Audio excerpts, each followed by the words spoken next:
This episode is brought to you by Accenture. When your advertising operations fall out of sync, everything else follows. Spotify and Accenture are working together to reinvent the rhythm of ad sales, using automation, analytics, and smarter workflows to simplify campaign delivery and access better data across the business. The result? Less time spent on operations, more time connecting brands with the moments and fandoms that matter most. Learn more at accenture.com/Spotify.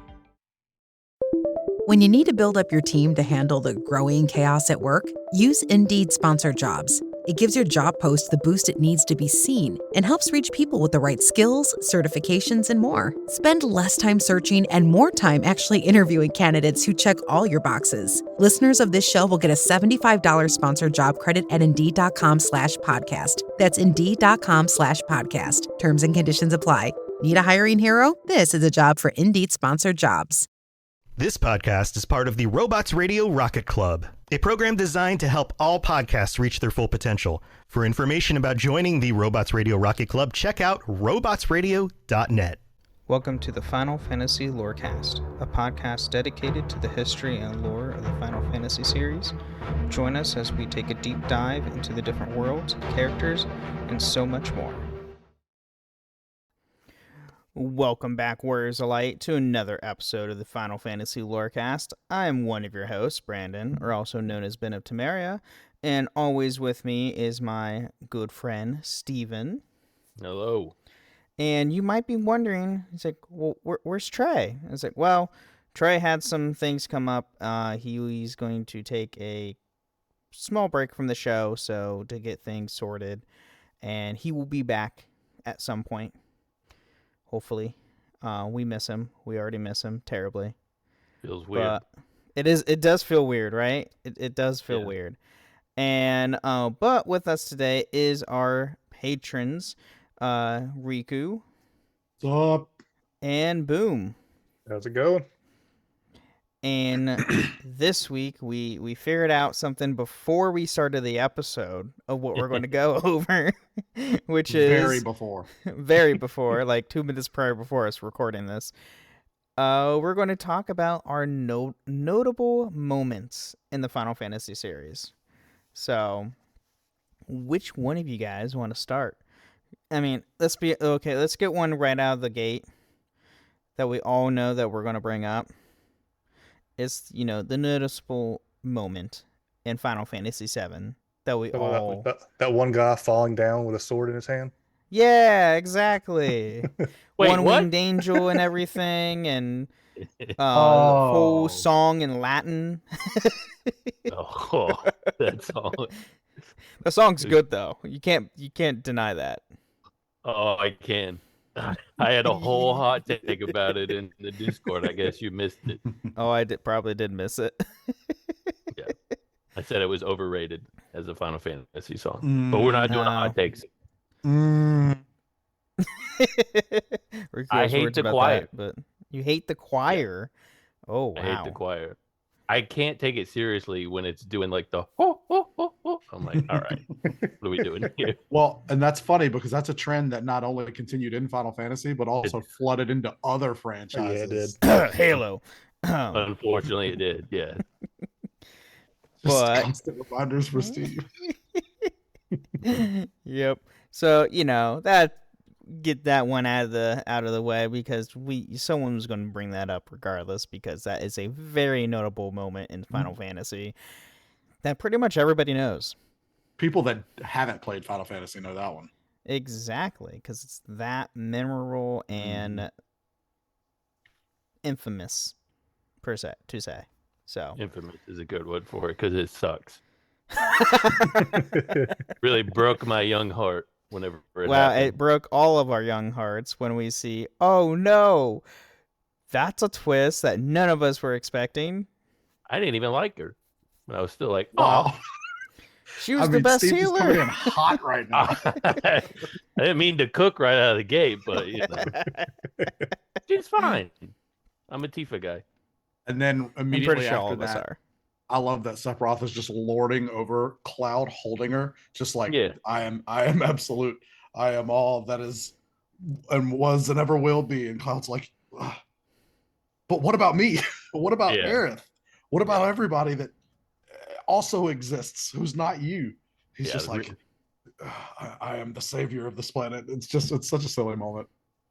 That's what makes him so good, is because he's so unhinged, like from the start. Yep. He's just kooky right away.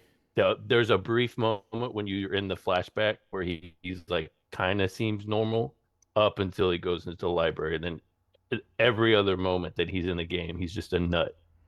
Yeah. I'm playing the Crisis Core revival, and my wife actually stopped me at one point and said, "What is Sephiroth doing there? Just being a part of your team. Why are they calling him a hero?" And because she knows Seven's line, but I had to explain to her he wasn't always just hack and slashing. Yes, I have other things on that topic when we get to our next thing that we're going to discuss. Just a little teaser having to do with Sephiroth being a hero. Can I interject real quick? I know we were, so one of the things we talked about discussing is games we'd like to see. Concepts. How awesome would it be to get a Sephiroth spin-off game where it's just him in the war. Oh, that would be a fun one, because playing him is crazy. A little bit you get to play with him as, it's so much fun. Yes. In 7, they give you that little section where you get to like inspect his materia, and you're like, "Look at this dude." Mm-hmm. Yeah. So then I have to push a little bit, and I have to say, what's the timeline? What are you the war in Wutai? Is that what you're saying? That's what I would do. Yeah. So like, and then do flashbacks of his childhood in air quotes. Right. I was gonna say like a pre-Crisis Core, because Crisis Core starts like right at the end of the Wutai War. Yeah. So, besides, the whole Aerith death scene with Sephiroth coming in, and it's Aerith original. Yeah. Oh, there's always one. What is another notable moment in the Final Fantasy series that you guys can think of? You gotta, I know, and everybody knows, is the famous laugh from Titus. Yeah. We're talking about. Oh, you went a different direction with it. Famous laugh. Hell yeah. Oh, I love that moment. It's the best laugh in any single video game there is.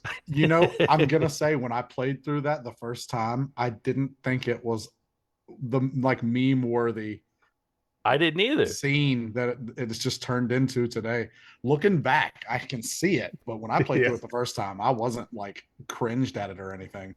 We were younger, didn't really matter then. Now it's just like, what is this? Yeah, now that I just played through it recently, and I was like, all right, yeah, that's a little tough. but playing through it as a kid, I was like, this is awesome. Well, and I'm gonna defend the writers here, and I'm gonna Mr. Evil. Nice with the Titus laughing emoji. I think that scene, right? I think that scene was important though, because later on in the game, you do have that moment where Titus is like, "Y'all let me just believe that I could just laugh everything off, and it's not like that at all. How could y'all?" Yeah. No, it had its purpose. Sure. Yeah, because Yuna helps him out later in the game too, whenever he's really struggling, and is like, "Hey, why don't we laugh?" or whatever. I forget. I think it's when they're in the pool thing. The first time they do Japanese NSFW stuff. They don't show anything, but I mean, it's implied. Yeah, for it's sure. Heavily implied. Yeah, Mr. Evil spanning all those freaking Titus heads in the chat. I think there was a moment before that too. Maybe like the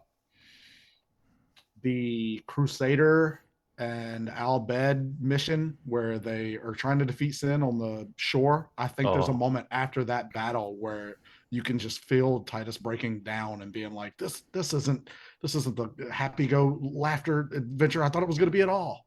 Yeah. That's another moment. Nope. I know it's not as notable as the laugh. I mean, it's notable for different reasons, but like that whole mission, whenever the Maesters, their first time they're ever like, we don't follow the rules.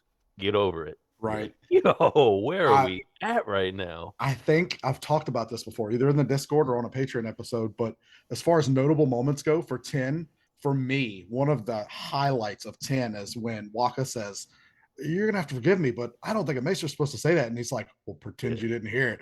I remember I was like, "Whoa, dude, what are we doing?" Yeah, that was awesome. That whole sequence when you're walking up to the actual mission is just incredible. That entire exchange, and then the scene after Sin just wipes everything out. You're like, yo, this game just got heavy in a hurry. Yeah. Oh, it's such a good part. There's also that one scene where the other maester's talking to Arin. He's like, "Forgive me, sir, but why are you here?" And everybody's just kind of looking around like, what does he mean by that? Yeah, it takes until the end of your first playthrough. You're like, oh, all right. That's what he meant by that. So that's 10 has so many good ones. 10 has a lot of them. Yeah. Oh, incredible. I mean, just the opening scene. I know it's a cut scene, but just the beginning where he's playing blitzball is the scene when he at the very end of the game. Yeah. With him and his father. It's just so many. Hey man, I'm trying not to cry right now. Turns out 10 is pretty good. It's why Turns out 10 is good. Still number 2 on my list. I completely forgot they had the I'm your father kind of a style at the end. I completely forgot about that. Yeah. The running joke about how every Final Fantasy is a Star Wars, this one fits right in there. This one's a little on the nose, yeah. I am your father. Yeah, the Sin is Jack part 2 was, spoiler alert, That's the same scene too. That's right after the battle. Yeah. Where Orin's like, is it sinking in now? Yeah. Oh man. Tidus gets so pissed off he runs into the water and goes swimming after it. I mean, we've all been there, man. We've all had to angry swim a time or two before. We've all done that. Riku, what's yours? Well, because of where I am in my playthroughs, I've got like strong 1 through 5 moments. Okay. Right now, I have to go with his sprite stopping at the cages in the castle and going, "Better not let them see me." And then his sprite lays down on the floor and crawls past him. It's looking great. I remember when that happened, I stopped and I said, why aren't more people talking about this? This is great. These are the little gifts that the Pixel games gave us. They had so much little moments like that. They were really creative with it. I mean, there's a lot of moments like that in 5 where, I mean, just with the pixels, Bart's is like freaking out and his hair's going everywhere and he's sweating and stuff. Just they did a really good job on emoting or playing off the moments. Yeah, that's one of the benefits of having like not overly voice acted or voice acted at all things, is that you get to really see like the eye popping and the hair sticking way up or bouncing way up in the air. I mean, that's the only way you can really emote things. Like, I just saw a video of the director for How to Train Your Dragon and how they, with Toothless, for anybody who doesn't know already, in the books, Toothless is not a Night Fury. Night Furies are not in the books. They completely added that for the film. And the director for How to Train a Dragon was also directed Lilo and Stitch. So he took some inspiration, and he didn't design, Toothless or anything like that, but he asked to add them, like have those ear flaps on the top of his head to show him and give him something else to emote, so you can tell what Toothless is saying, or they fold back in certain moments. And exactly how like Stitch is. Even though Stitch can talk, he has his ears really show him more in the moment. So, which I thought was pretty cool. And yeah, I mean, a lot of animators and game designers for the back in the day, that's how you had to do it, because voice acting, didn't come around till like the 90s. I mean, just look at Barrett's animations that he does all throughout 7. It's wacky if you were to watch between it. Barrett and Sid both. I mean, Yeah, with the hands flailing. Yeah, just shooting things randomly. He's just popping off rounds in the air just because he's upset. Oh, and Dine. Oh, doing the same. There's a good moment. There's a notable right there. moment. Right. We are. Oh no! Yeah, oh, when you find out about Dine. He's here. Oh. We didn't lose him yet. But am I here? Yeah, you're chunking here. A little bit. You're good. It's all good. Gosh, I'm trying to think of one. The only one that really pops in my head that's a notable moment is literally the start of 15. The boy band literally pushing the car for 5 freaking minutes. Sure. Absolutely. Yeah, gorgeous view when you're doing it, by the way, but like, slow start of a game. I loved it because he gets you so hyped up. He's like, you're going on an adventure. You're going to do this and that. You're going to live up to your name. And it's like, immediately we're pushing the broke down car. Yeah, exactly. It's awesome. Yeah. But I think it was a nice relatable moment too. It made you feel like, oh, these are normal people. Sometimes your car breaks down. Yeah. Absolutely. I'm going to use one from 12, even though it's kind of small. Just the beginning, that whole opening sequence, I remember watching and be like, oh, this is about to be a game about war. This is crazy. This is literally like war between countries. And then you see where Bosch goes into the throne room and the king is stabbed. Like everybody, the prince who they showed at the beginning, you're like, oh, that's probably going to be my character. Nope, he's dead right away. The king is Ash's husband. Yes. Yeah. So he's dead. The king is dead, and then Bosch gets stabbed, and you're like, what? Who am I about to play as? None of these people you just showed, because they're all dead. Vaughn. Yeah. And then that guy walks in. Yeah. And then Luke Skywalker comes in. Oh man, more Star Wars. He is. I mean, it applies. Yeah. Yeah. Oh yes. So I'm gonna touch on what Mr. Evil was saying. The Ultimecia mechanic, or is it Ultimecia? I'm pretty sure it is. Yeah, I think she's the last boss. Bad, yeah. She can, and I'm gonna choose my words very carefully here, and I want to see if anybody picks up on it. She can banish members of your party to the void. You know, the void. I got you. Which I'm very. I talked about it in Discord earlier. I'm very playing the games backwards and going, oh, so it really started here. This was not something new that they did, because in 5, there's not only the main baddie, but there's other mobs throughout the game that can just straight up delete your characters in combat. Now, I know in 5 you can bring them back with a Phoenix down, but I think there's a boss fight where you can't, like midway through the game, and he just collapses one of your people into a purple hole. Mm-hmm.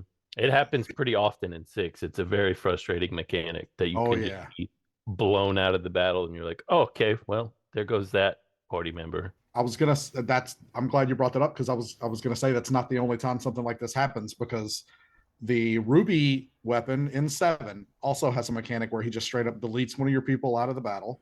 Yeah. I want to say the Zoo in 9 also can whirlwind a player just right out of the screen, or hurricane or something. Like when you're climbing the tree to Clara. Because I remember it's the frustration is what's keying that up for me, is I didn't know that I was going to be just looking for treasure chests and have that happen. Yeah. 12 has it with the demon wall, which again is a repeating theme in Final Fantasy. The damn demon wall. He also had a super boss that can throw you into the void, which is super annoying for a super boss. In 12? No, in 8. Yeah. Oh, okay. No, 12 super bosses were annoying, but not that annoying. No, they were fine. Yeah, they're really just hunts. They're fine. Honestly, like I looked up, I was gonna go back and do them because I wanted to finally just finish it. I was like, I've done so much in this game. I just want to be done. I don't want to do any more hunts or side quests or anything, so I left the save file like before I went to the final dungeon. And then I was looking up the super bosses for 12, and I was like, honestly, not that gratifying. Because they're really not that hard. Yeah, Boom is right. They're nothing too crazy. Like, no, they're just sponges.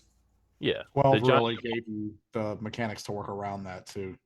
They really do, yeah. You can really cheese that game pretty easily. But like 9, whatever the big marble guy is, I've always Ozma. Dude, that took me an hour and 28 minutes to beat, and 48 attempts. No, that's a boss. That's the boss right there. And getting him alone is a pain. Just having to track down those enemies and give them whatever ingredient it was. Yeah. Well, I thought that was so I thought I might be wrong here, and Box Girl, I'm hoping you'll correct me if I am. I think that you actually do that in order to weaken Ozma, and I think getting him unlockable is actually just all the Chocobo mini games. Yeah, in that's order right. to access it.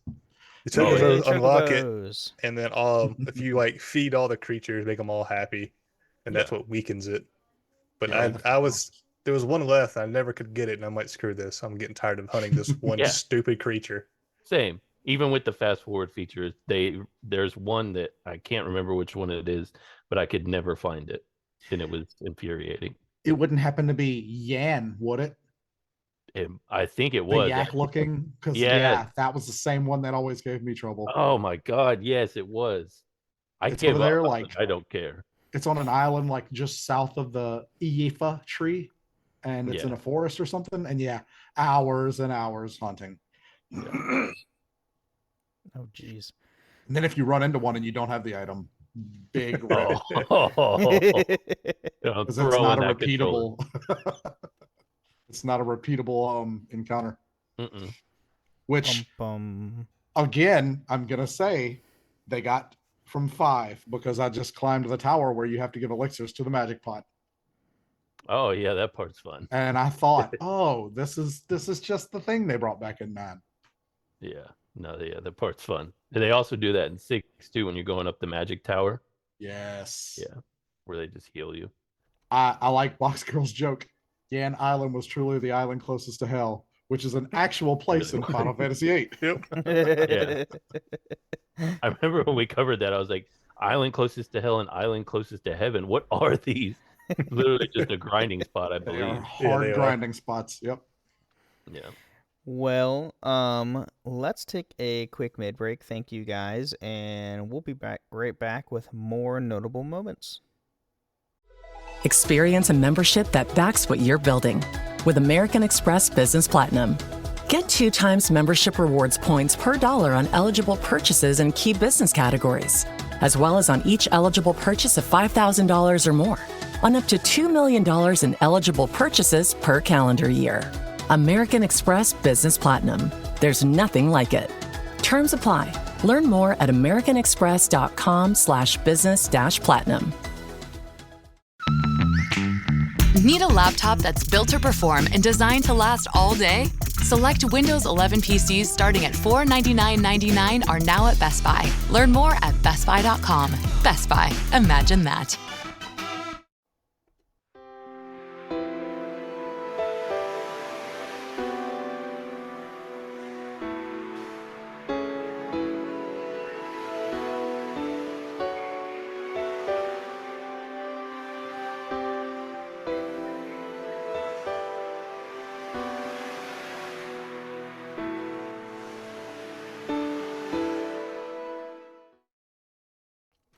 All right, welcome to the middle of the show where we're talking about everything with a podcast that has nothing to do with the lore of Final Fantasy. Here we want to thank all of our amazing patrons, like these 2 amazing people with us today. Thank you guys so much.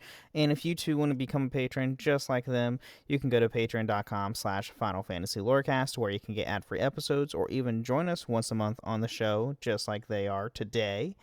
And you can also support us on Apple and Spotify. Leave 5-star review on Apple with some words, read it out loud the next time on the show, as well as a nice Spotify comment, which we do have one on our special episode, Chocobos, from and I think I'm saying this right, Neku 126. Are we not going to talk about red chocobos? I think we talked about red chocobos. I looked back. We didn't talk about red chocobos. Red chocobos, for anybody who doesn't know, are the chocobos with Choco Meteor. We did talk about that. I know we did. Did we? I don't remember. Because I remember I was like, what crazy attack does this chocobo have? And you said they had Meteor. Oh, you know what? Okay, now we did talk about that. Okay. Because I've never experienced such a phenomenon. I remember looking up where the heck Choco Meteor was in that moment. Choco Meteor is great. I've never heard of it. What game is that in? Oh shoot, I just had it up. You just made me take it down. Let me see. Sorry. Red chocobos appear in Final Fantasy 4, 7, 9, 14, 11, 12, 14, 15, and 16 tactics and a bunch of the side games. There it is, 33 minutes in. Hey. That's the Blue Mage spell in 14. So Choco Meteor specifically as an ability is in Final Fantasy 8, 10-2, 14, and 16. And tactics, and then some of the side games. I find it impossible that I've never even accidentally ran into this, but here I am. And here we are. And then you can also find us in a few different Discords. The Robots Radio Discord at robotsradio.net, as well as my own Discord server, the Ben and Friends Podcasting Discord, where you can find this show, as well as the other shows that I host, which are the not Final Fantasy, that's what we're doing right now. Holocron History, Star Wars Canon vs. Legends, the Gundam Lorecast, the Wizarding World Lorecast, and the Witcher Lorecast. Go check those out. The links for those Discords are in the description below, so go check those out as well. And then also a reminder for everybody, there will be there won't be a live stream or new episode for next week, the week of the 30th, due to me being on vacation. So I will be away from my studio and won't be recording. So taking a week off. A boo? I get to explore the Wizarding World. That's not a boo. I get to go drink butterbeer. So it's going to be great. I'm lactose intolerant. What's that have to do with anything? I can't drink butterbeer. It says butter right there in the name. It's not legit butter in it, though. No? It's butterscotch. It's butterscotch. It's got to have some. You'd be surprised. Yeah, probably. Somewhere. I don't know. I'm doing a quick Google. Do your thing, Ben. But, yeah, that's it. With that being said, let's get back to the more notable moments.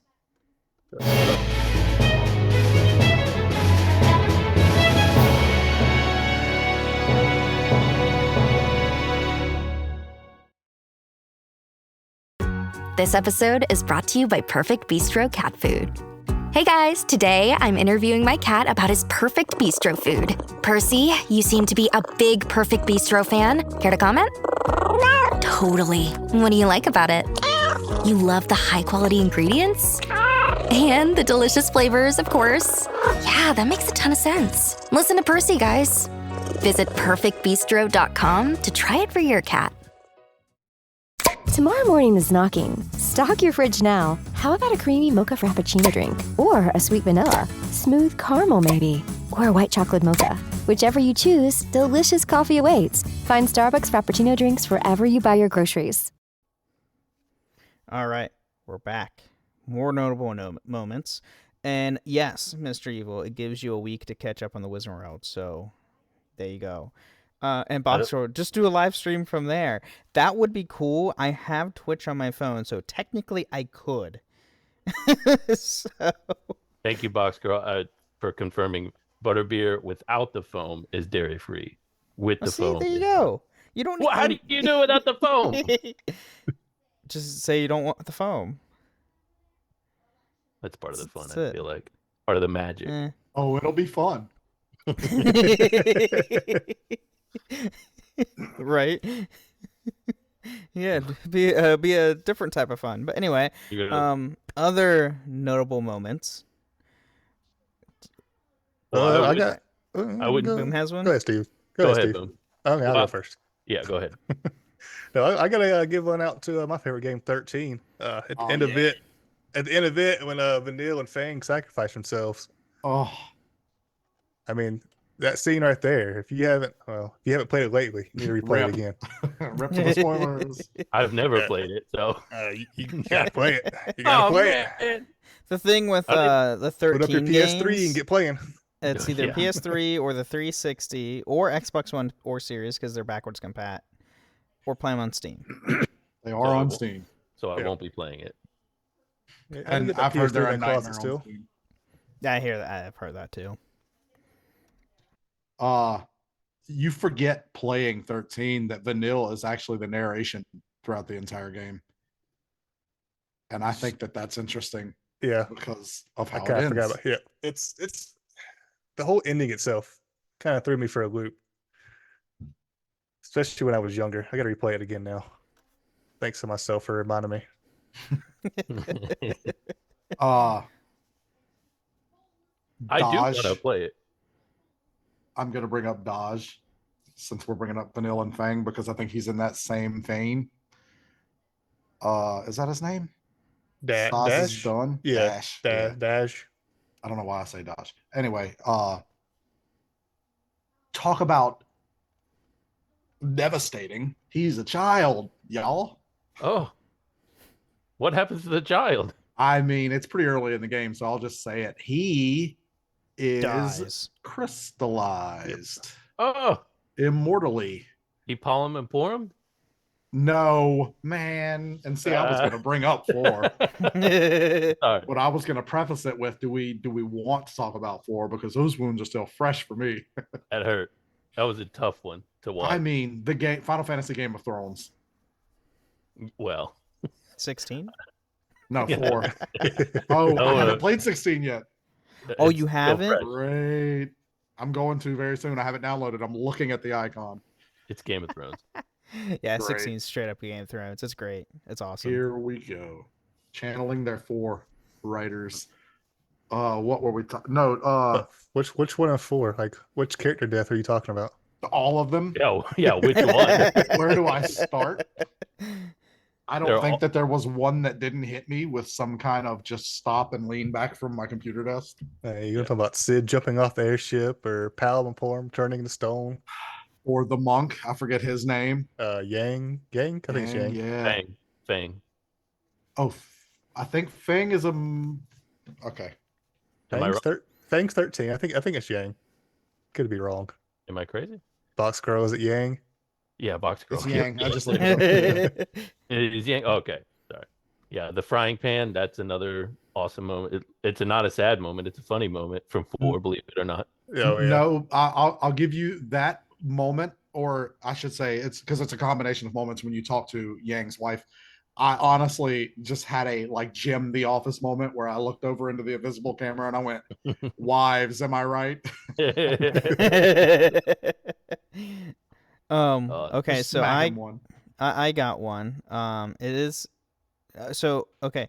Riku, have you played the prologue of 16? No. You haven't played the prologue. But don't worry about spoilers. I'm not like a spoiler guy. You can. Okay. Well, it's not much of a spoiler. No, it's in the prologue. It's just like when you first see Ifrit come into the scene and goes into a giant kaiju fight. Oh yeah. With Phoenix. Don't say what happens after the No. No, I'm not going to say anything spoiler wise. I'm just saying like that scene alone is like the cinematics for 16 were phenomenal. Yeah. That was a hard selling point for me. And like just the work they put in. I mean, the work they put into the game, and then for me, who I'm a huge kaiju person, I love Godzilla, and seeing the Final Fantasy essentially, hey, we're just taking these like summons you all love, and you guys are just going to use them as giant kaijus to fight and beat the crap out of each other. Oh my god, it's so much fun. It's just so cool. Trey's going to be so upset we waited until now to talk about 16. Sorry, Trey. Yeah, it's got good notable moments in it as well. Oh yeah. I wouldn't be me if I wouldn't bring up my favorite game. And there's so many to choose from, but Oh, we talking 8? No. Absolutely. No, the moment towards the end of 9 where Zidane finally kind of snaps and he's in the you're in Kuja's little lair thing and he's sitting on the throne like basically telling everybody to go away. You're not alone. You're not alone kicks in and it's like, yo, this whole time we've been playing like Renaissance fair music, like kind of lighthearted medieval music, and then this banger comes just on, electric guitar just in your face. Like I suck. I'm ruining things for everybody, and literally every character comes in and is like, no, get back in the game. We need you. You've been awesome. It's such a that moment is incredible for me. I'm gonna add on to that, and I'm gonna say that whole sequence from the Shimmering Island up to shortly after that, just that whole Terra? That whole Terra sequence, because they talk about a theme in Final Fantasy games, but also in other games where you have the conversation with God moment, where basically you have a moment to talk to someone or something that explains all of the unanswered questions in the universe that you as the player have been wondering, but also as the main character like Zidane has questions about. And for me, that's Terra in and out. You have so many moments of just like you were saying with Not Alone, the music in Terra, you just feel like you're playing a different game once you walk out of that portal. Yeah. And notable. Then the Angel of Death drop that you get, you're like, whoa, this lighthearted guy who's like makes a joke out of almost everything and is super helpful for everything. Turns out he's supposed to be the Angel of Death. That was his whole purpose of being created. Brothers. Yo. Yeah. Well, the brothers thing has happened in like so many Final Fantasy games. Shout out 4. Yeah, I like it. But yeah, that whole part where it's like, Kuja is a failed experiment, and then he just goes bananas and just destroys everything. Kuja. Oh, that whole part is Especially my favorite part of that is they saved the tail for the transform. Oh, they did. Yeah, the tail. Perfect. He's a monkey boy too. I like the comparison of Kuja and Golbez too. That's a really nice little side by side, because they both have redemptions in one way or another. Yeah. Zidane kind of saves him and is like, which I guess maybe we can transition a little bit into more of what our other topic that I brought up earlier, side games that we'd like to see. Games, right. What the hell happens to Kuja at the end? Like it's did he die? Is he alive? We don't know. It doesn't explain. Just yes across the board. We don't know.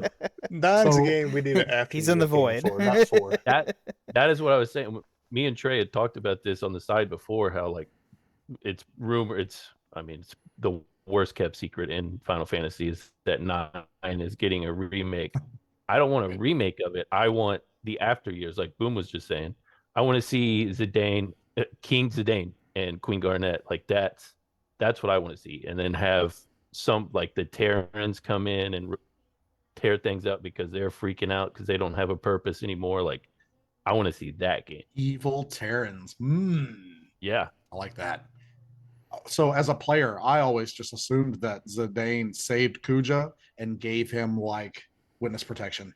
Just found him somewhere to be where he could maybe just exist. Hang out in the Aether tree that's now a mess. Like, maybe he's getting married in Con Petit. Oh, me so happy. Living with the dwarves. Oh, I so happy. Sorry. I so happy. Yeah. I so happy. Yeah.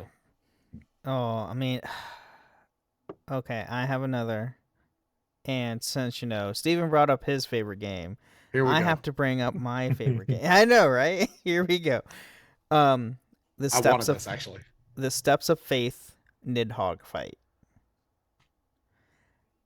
That fight is so good. The music, the cutscenes that went with it, it is probably peak 14.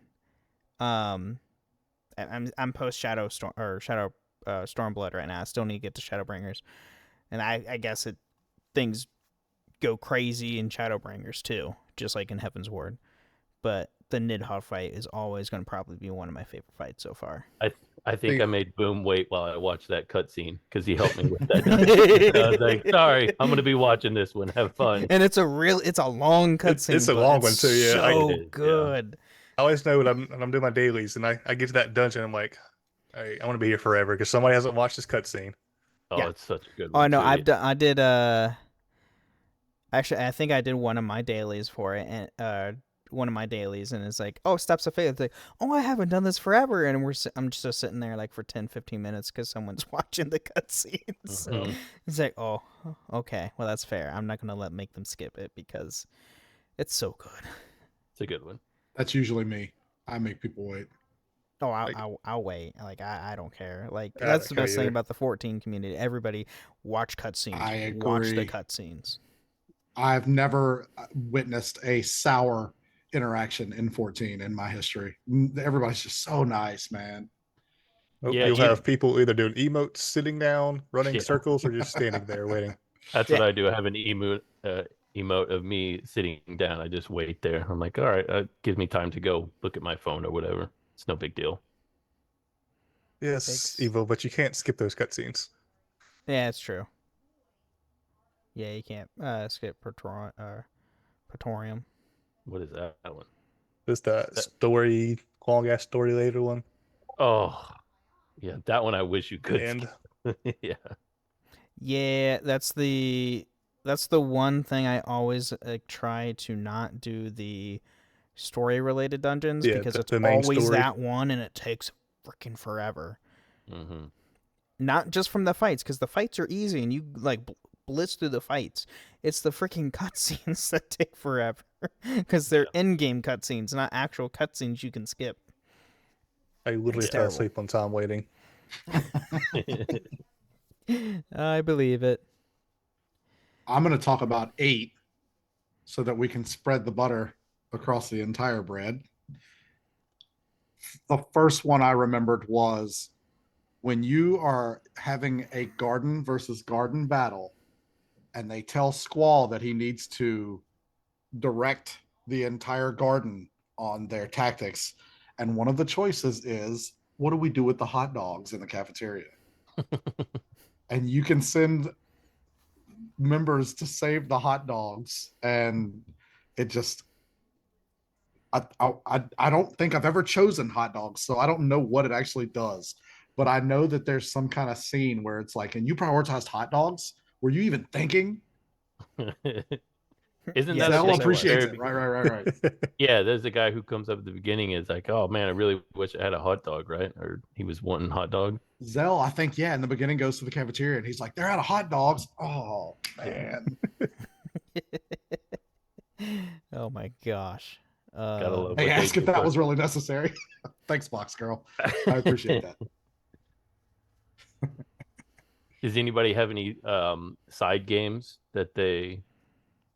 I mean, for Purple, I could talk about Crisis Core all day long because there was the cinematic they released kind of as the promotional for Crisis Core where Sephiroth is fighting Genesis and Angeal on the Junon cannon. And you don't find out until later that it's just a training room that's like holographic. And I'll get to that, Mr. Evil.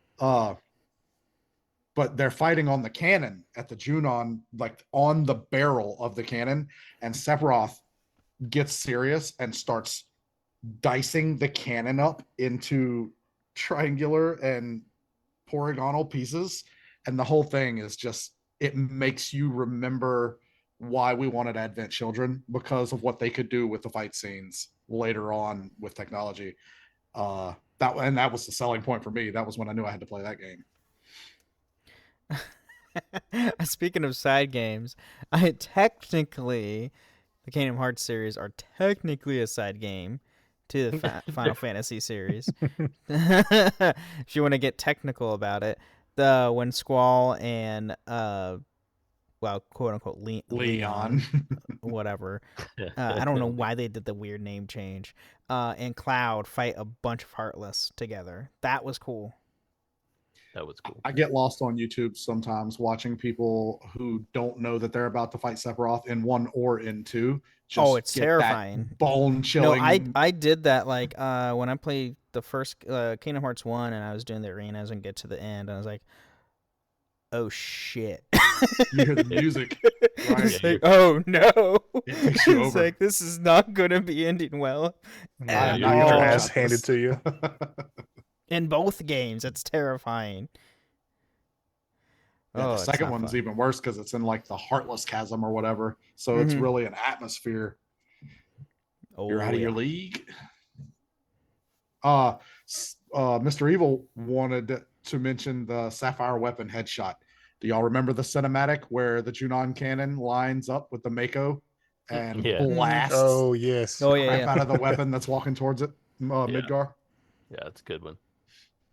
Yeah, that whole scene with them trapped in like the little execution chamber. You're like, yo, what is about to happen? Yeah, that was dark. Some capital punishment. Yeah. And Mr. Evil says something with Crystal Chronicles. I haven't played Crystal Chronicles because that's neither me. That's on PlayStation now, isn't it? If I recall. Yeah, it's on. It is. One of them is. Okay. I'm not sure which one, but one of them is. Because I knew it was on the 3DS because I sold the freaking thing. But yeah, I know because I think they've done 2 Crystal Chronicles. I think Crystal Chronicles, maybe Crystal Bears, the other one, I believe. Okay. I can't remember. There's so many. Too many side games. I have it somewhere. Many. I don't know where it's at. It's somewhere over my collection. Oh gosh, but I don't think 6 has got any love either. 6, the Opera House scene, for sure. There we go. Suplexing the train. Well, I mean, for 2 different reasons. Edgar, maybe King doing Edgar. Some things he shouldn't have been doing. Talking to a famous mage's daughter, you know. He's a ladies' man. Can't be helped. Kafka. I mean, the laugh. We were talking about that in Discord. That's what I thought Boom was going to mention when he was talking about the Tidus laugh. Laughs in general. We're talking about laughs. We're going to talk about Kafka. Too bad it wasn't voiced. That was a haunting. They didn't need it to be. It was so good pixelated. Whoop, whoop, whoop, whoop. Oh. Oh, it's terrifying. Yeah, 6 has got good ones. Yeah, when the world splits in 2, that's an awesome moment. Gal, I mean, got a lot of them. Gal as a whole. I can't stand Gal. I haven't said one since the beginning, so I'm going to say one now. I hate Gal, and I only use him when it's absolutely required. Lore relative. Yeah. That's fair. I don't like it. All right. Well, we are getting close to time. Is there any specific other moments you guys want to bring up real quick? What was that, Steven? I said, does anybody want to pitch a game? Ooh, pitch a game. Okay. We'll end the show with a pitch a game. There we go. I did Boom, too. If you want to, I was gonna say, Boom. If you want to go, I need to think on this for a minute. Yeah, I gotta think too. Steven trying to throw the last minute curveball. Oh no, I got it. Oh, I've got it. Okay, 5. Galuf and his friends. Before the first Crystal War. Yeah. When they first banished X-Death. I'd play that. Yeah, absolutely. Or there's the evil warlock that is actually like the one that gets lost in the void. And I don't remember if Galuf and team were actually fighting him, who was responsible for the release of X-Death or not. I gotta go. Hey man. Oh, I can't think of the guy's name. Hey man, Mr. Evil, be kind. Oh, Kryl. But yeah, I'd play that. The pre-Final Fantasy V, like the first Crystal Warriors. Kind of like a Strangers of Paradise. Oh yeah, I was just about to say, yeah. Okay. Ben? Boom. Well, I don't have one, so I don't really have one right now either. I'll think of one like as soon as we end this. Throw it in the Discord. Throw it in the Discord, yeah. If you want to learn booms, go to the Discord. Booms is going to be that in there. 13-4. 13 probably 4. so. I was gonna make a 13-2 joke also. No. I was gonna make a 10-2 joke. Oh God. So 10-3? 10-3. No. No, absolutely not. No. No, but we have talked about 10 Pre-10, like Strangers of Paradise, 10 Oh, whether yeah. it's Jack and Oren and Braska. Well, mine Okay. was going to be Unaleska and Oh, whoever right, her- Zayon. Yeah, Yeah. that's what I would 10-2, want. the When- quest for fashion. That's Box Girls. Oh my gosh. That's great. But all right, well, we are out of time. Riku, Boom, thank you guys for joining us. And shout out if you guys have anything going on. Riku, do you have anything to shout out? I'm usually streaming Thursdays and Fridays on Eddie_snacks on the Twitch, but I've also lately been playing a lot of Phasmophobia with my teenagers on my own channel. So either of those places. Okay, cool. Boom. No, just catch me on Final Fantasy 14. I'm always there. I'll get back on there one of these days. That's all right. I got Box Girl still, so we're good. Okay, good. All right, and you know where to find me and Steven on this show, all the other shows that I host, and all that fun stuff. So, everybody, thank you again for listening to the Final Fantasy Lorecast, and may the crystals guide you. Thank you for listening to the Final Fantasy Lorecast. You can find us on the Robots Radio Discord at robotsradio.net. You can find us on Twitter at FFLorecast, and you can email us at fflorecast@gmail.com. At ZocDoc, we know being a healthy adult is like living in a video game. Every day has side quests, taxes, laundry, birthdays, and just when you're leveling up, you have to book a doctor. The insurance portal crashes, they put you on hold, your doctor doesn't take your plan, game over. We see you, so we made booking a doctor easy. Download ZocDoc, search by specialty, insurance, and availability. Book instantly, no cheat codes required. Find a doctor you love with ZocDoc. In the U.S., there's a break-in every 26 seconds. But when intruders step near, Simply Safe Home Security steps up. Stop. This is Simply Safe. Police are on the way. Using AI alerts, U.S.-based live agents help deter break-ins. Simply Safe, no long-term contracts. Save 50% on your new system with professional monitoring at simplysafe.com/Spotify or with promo code Spotify. Outdoor deterrence requires a Simply Safe Active Guard outdoor protection plan starting at $49.99 a month. Visit simplysafe.com/licenses for alarm license information. Tennessee 2012.